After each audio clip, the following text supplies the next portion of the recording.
Aaron, I got to say, you called this. Did I? I don't know that I did. Did I? You were talking about Walz like weeks ago before I even knew who the governor of Minnesota was. Yeah, I mean, I guess this is something that's going to come as kind of a shock to a lot of people, but I think the writing's been on the wall at least a little bit. Sure. But I feel like you're understating your Minnesota like spidey senses kicking in a way that only Minnesotans would understand. Well, you know, the American people love to elect Minnesotans as vice presidents. We do not produce presidents, but we do produce sidekicks.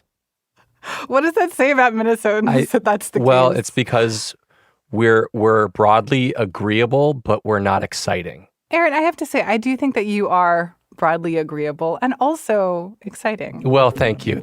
I haven't been accused of that too much, but I do appreciate that.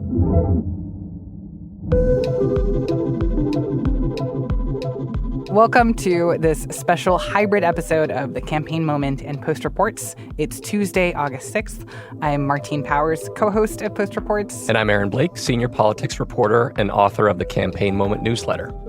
We're coming to your feeds with the highly anticipated news of who Vice President Kamala Harris has picked as her running mate. She's now chosen Minnesota Governor Tim Walz, which means the last piece of a shifting Democratic ticket has now fallen into place. And Aaron, I want to get the official word from you because I've been hearing all kinds of people pronouncing this man's last name in two different ways, Walz or Waltz. And to be clear, according to you, as a native Minnesotan, it is Walz, correct? Yes, that's how I've been pronouncing it as somebody who first covered his congressional campaign when he was first running for office back in 2005.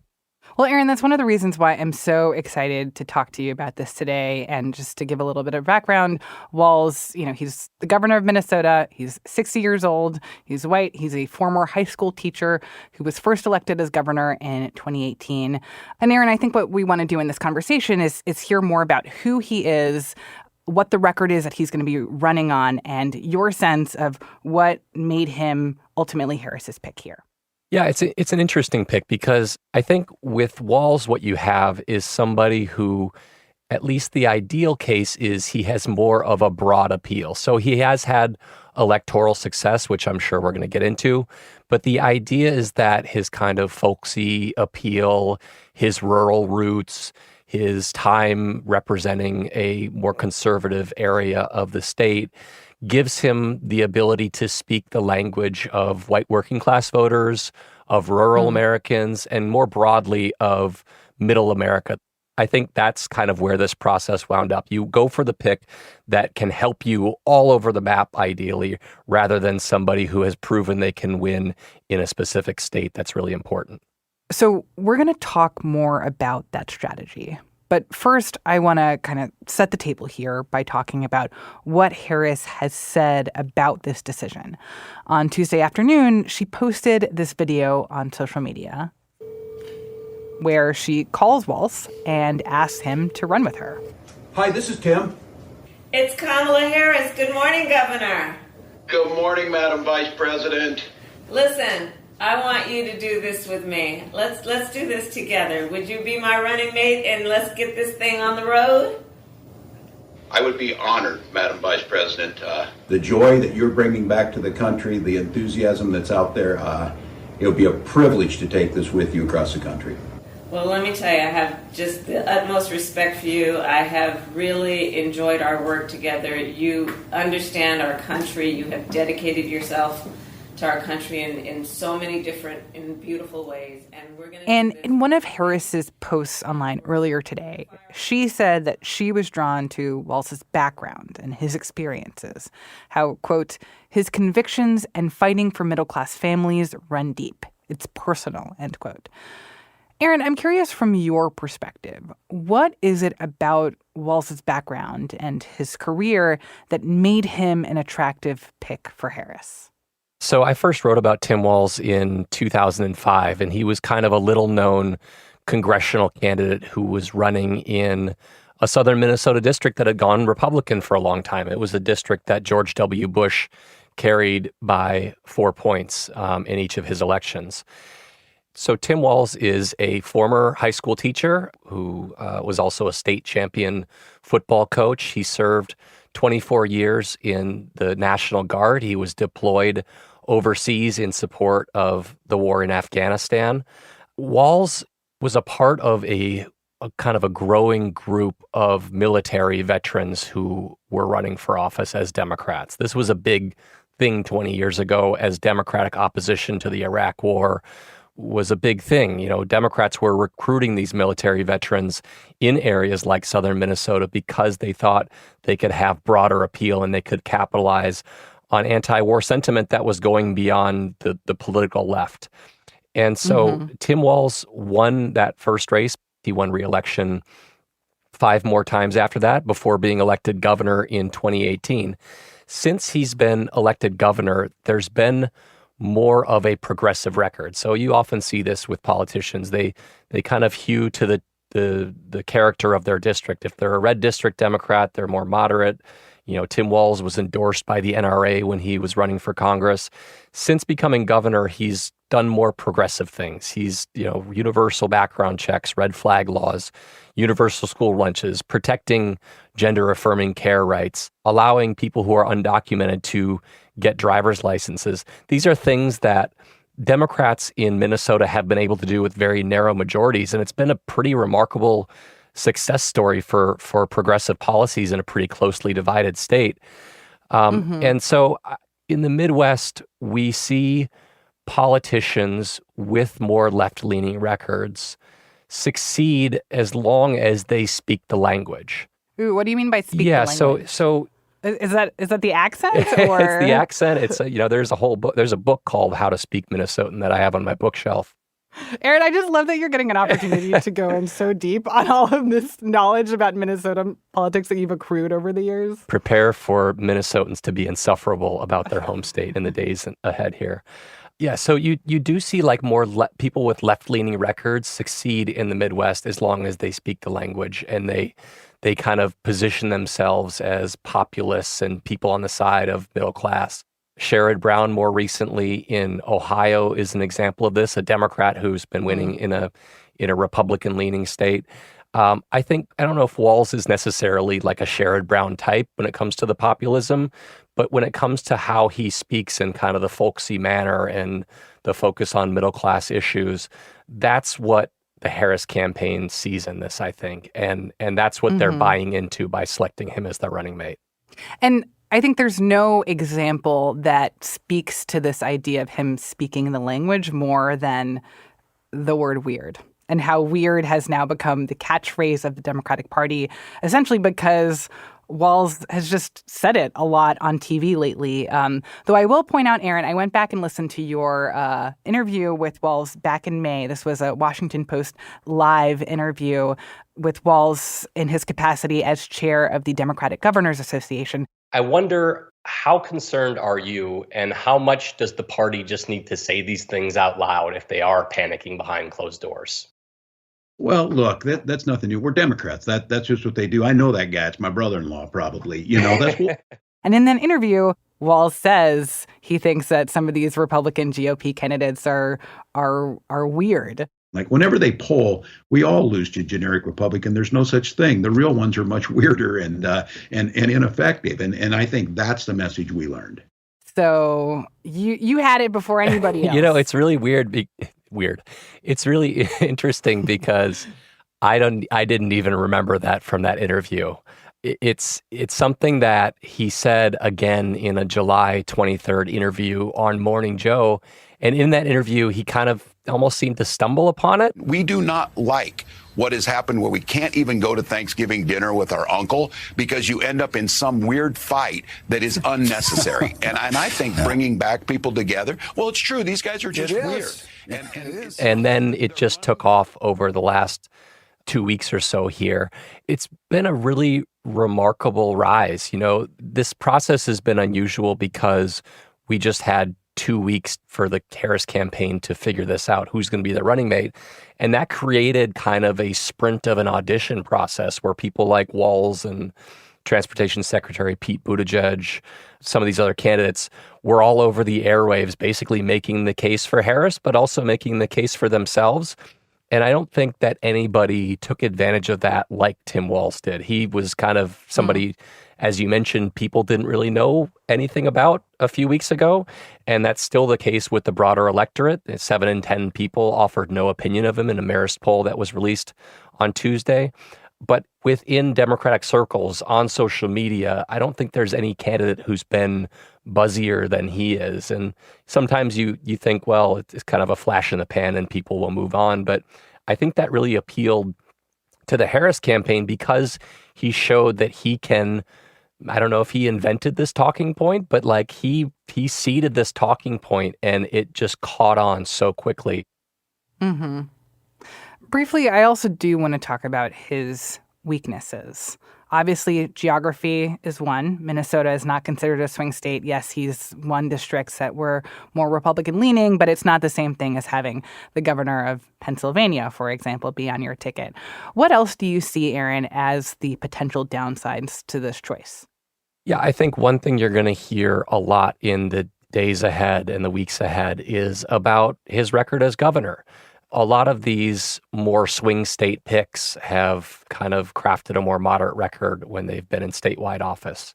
Walz was able to get lots of left-leaning wish list items done as governor, especially since 2022 when Democrats took the state Senate. They've had very narrow majorities, but they've been able to get a lot of things done. And I mentioned some of them, including, restoring the rights of felons to vote, transgender rights, enshrining abortion rights into state law. A couple other things that are going to be flashpoints, I think, are his actions in the hours and days after George Floyd's murder in Minneapolis. Yeah. Of course, this was ground zero for the riots that occurred after that, and he's been criticized for not more quickly dispatching the National Guard. Republicans are also pointing to COVID restrictions, a mask mandate that Walz fought to maintain in court.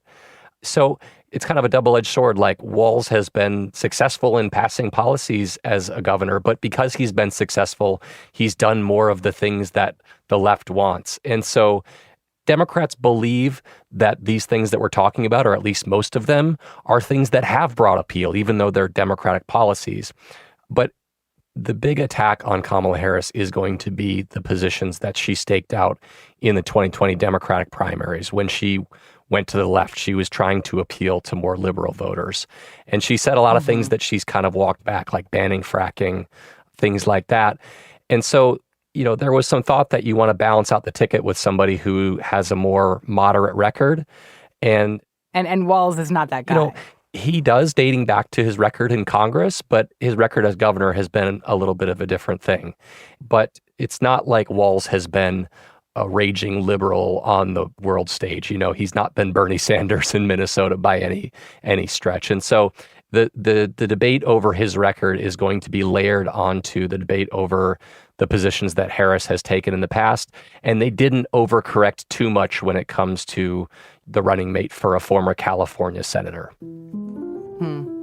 Aaron, to your point about the idea of Walz being a raging liberal, we are going to get into that after the break and talk about how Republicans and how former President Trump are already starting to attack Walz on his record. We'll be right back.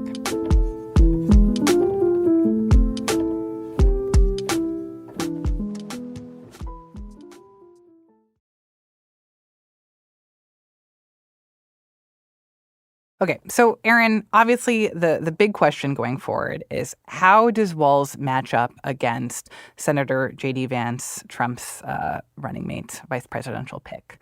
What is it going to be like to see them go toe-to-toe?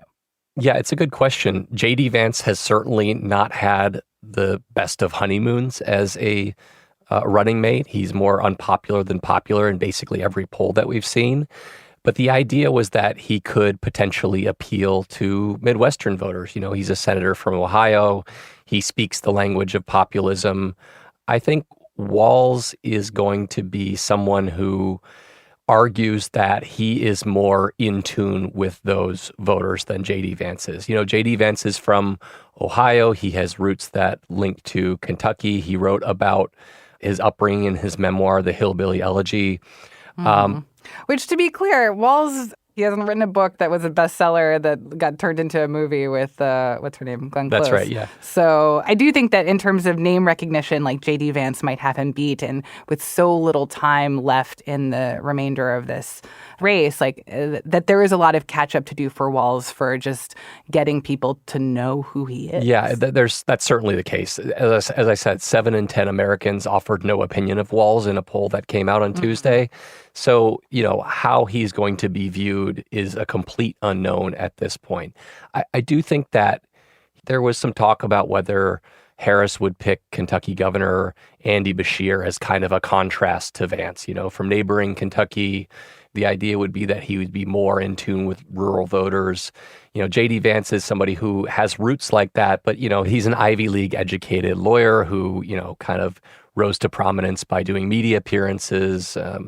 Walz is, I think he projects more of the kind of middle class, Midwest even than Vance does, even though Vance has certainly a claim to that.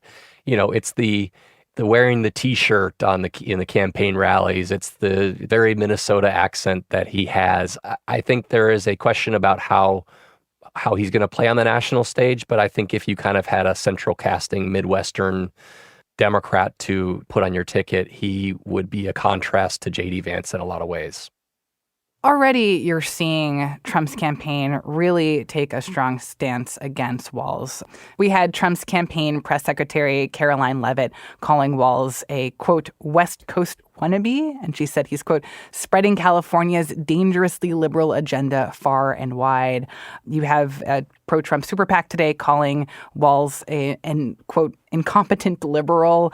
For the Trump campaign right now, they've been dealt so many surprises, right? The fact that Harris is now the candidate that they're running up against, that they're having this new conversation about a new running mate that wasn't even in the picture 3 weeks ago. What do you think the Trump campaign strategy will be on how to try to counteract this enthusiasm around Walz? Yeah, I think it's exactly what you just read out there. It's the idea that he is just a clone of Harris and her liberal policies. This is a significant factor in this election. Harris has been gaining in the polls, and she leads in most national polls, at least within the margin of error at this point. I was really struck by a poll this weekend from CBS News and YouGov. It actually showed that 44% of Americans think Harris is, quote, very liberal. That was more than regarded Trump as, quote, very conservative. So there's a sense that she is more extreme than he is. Yes, and there's some nuance in there. Like, people view Trump as being more extreme in his kind of personal style and his unwieldiness and his chaos. But even dating back to when Biden was in the race, they saw Biden as being, more people said Biden was too liberal than said Trump was too conservative in a Gallup poll. So this is a real issue. And this is why, however well Tim Walz fits into that argument, this is something that Republicans are going to argue because it's so central to the contrast that they want to create in this campaign. And like I said, Tim Walz, with some of the things that he did as governor, is going to be a little bit easier to lump in with Harris when it comes to pushing liberal and progressive policies. And of course, this battle is getting underway very quickly. Tonight, Tuesday night, we are expecting both Harris and Walz to appear at a campaign rally in Philadelphia, an important state of Pennsylvania, to kind of introduce Walz to the world as her running mate. Then they're going on this rapid campaign swing through major battleground states in the coming days. You have to imagine that from now until November, Walz is going to be a permanent resident of Michigan, Wisconsin, Pennsylvania. I was listening to the 538 podcast the other day, and they called it, I think, Wisconsin as a portmanteau. Maybe I'm getting that wrong, but I do feel like at this point we do need a word to just say these 3 states that are critically important all at once. Wisconsin. Yeah, exactly. You're saying it much better than me. But I think it's also important here to think about what would Walz actually be as vice president if Harris is to win this race. And we haven't talked about chemistry. I know that's part of how Harris made this decision. And I just think, like, thinking forward to the future, if they win, if he is her number two, like, what is that chemistry going to look like? What will he be like as a vice president, especially as the running mate of such a historic candidate? It's a really good question because we have seen, these candidates emerge and have such a quick audition process. And a lot of them don't necessarily have a lot of experience working with Harris. There are times when your work as a governor intersects with the White House, and there might have been some interactions there. But, Tim Walz is somebody who has not been the most prominent of Democrats on the national stage. He has run the Democratic Governors Association, so there is some overlap there. But it's rare that you get running mates who have a ton of experience with each other. People represent different states. They may be a governor and a senator whose paths don't cross a whole lot. I think Walz is probably someone she knows less well than some of the other frontrunners for this job.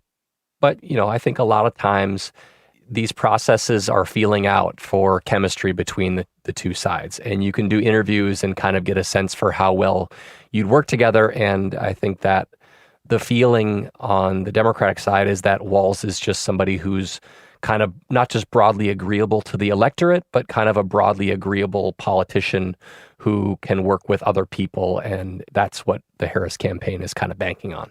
Mm-hmm. That, to me, feels like the big question that I'm looking out for in the next few weeks, of getting that sense of the chemistry between them, what it's like to actually see them on a stage together, talking together, how he talks about her.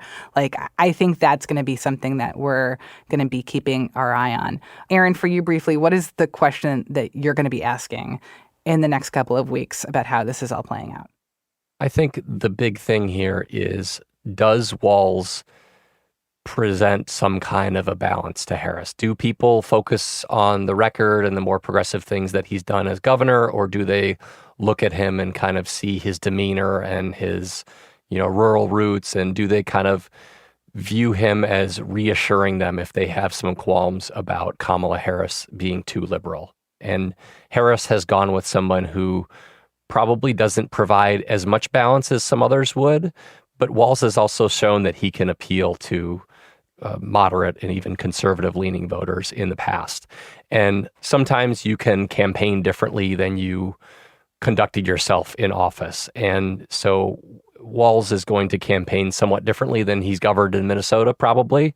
But he is somebody that the Harris campaign, I think, thinks can craft a message that is going to balance out the ticket, if not necessarily on the policy front, then kind of on a personal appeal front. Interesting.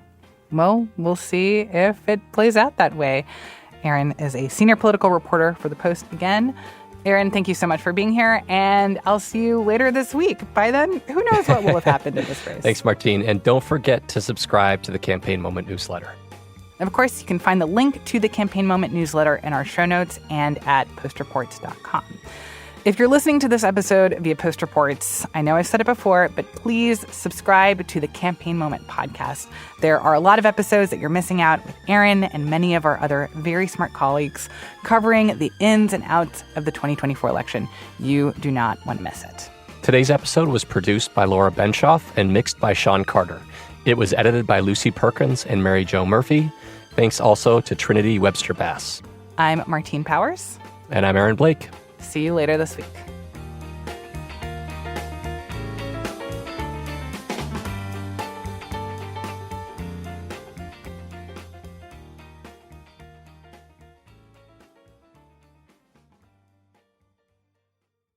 In Minnesota, our catchphrase is "Ya sure, you betcha."